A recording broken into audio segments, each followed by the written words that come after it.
Assalamualaikum dan salam Malaysia Madani.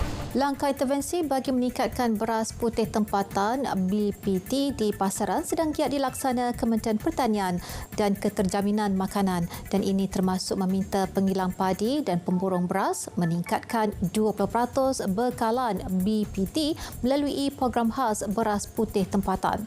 Kementerian memaklumkan melalui sesi libat urus bersama pemain industri Zon Utara pada 27 Ogos lalu, pengilang padi setuju beri tambahan 20% kuota padi mereka kepada kerajaan melalui Bernas.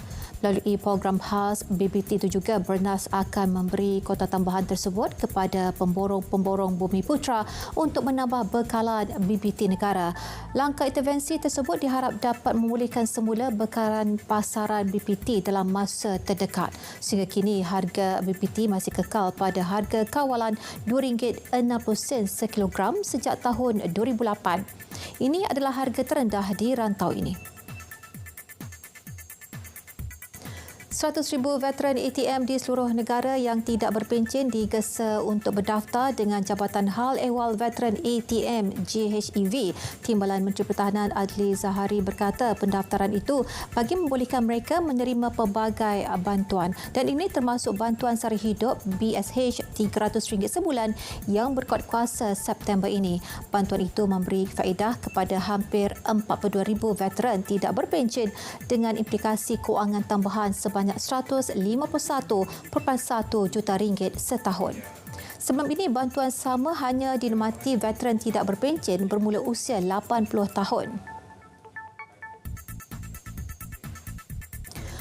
4 lelaki dikhuatiri sesat di Gunung Tebu Jabi Besut ditemukan selamat pagi tadi. Timbalan Ketua Polis Daerah Besut, DSP Azrul Anwar Noor berkata, pendaki berusia 23 hingga 38 tahun itu berjaya menemukan jalan keluar 9.15 pagi tadi di latar belatan.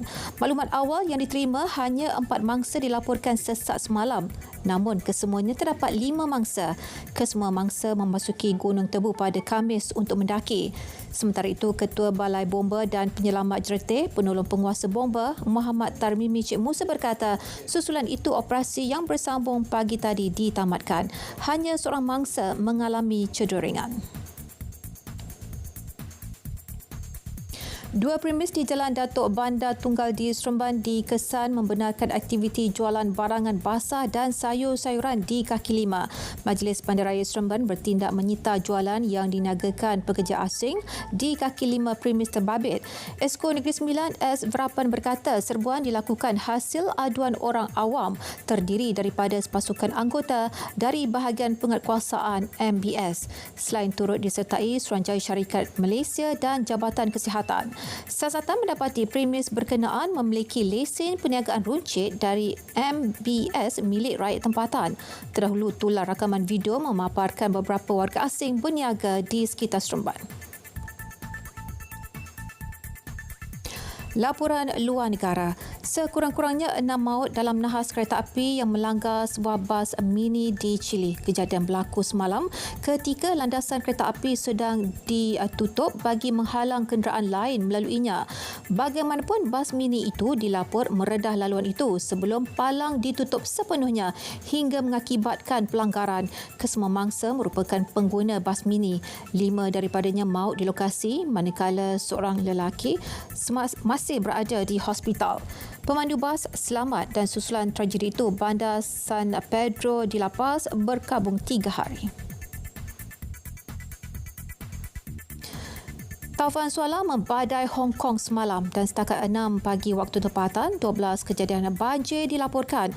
Agensi Cuaca Hong Kong merekodkan angin kencang melebihi 100 km sejam di pelbagai lokasi dan ia mengakibatkan pokok-pokok besar tumbang selain memusnahkan papan tanda di jalan raya. Susulan Taufan Suala, pemerintah Hong Kong dan Macau mengeluarkan isyarat 10 iaitu amaran ribut tahap tertinggi. Dengan itu, sekian berita. Assalamualaikum dan salam hormat.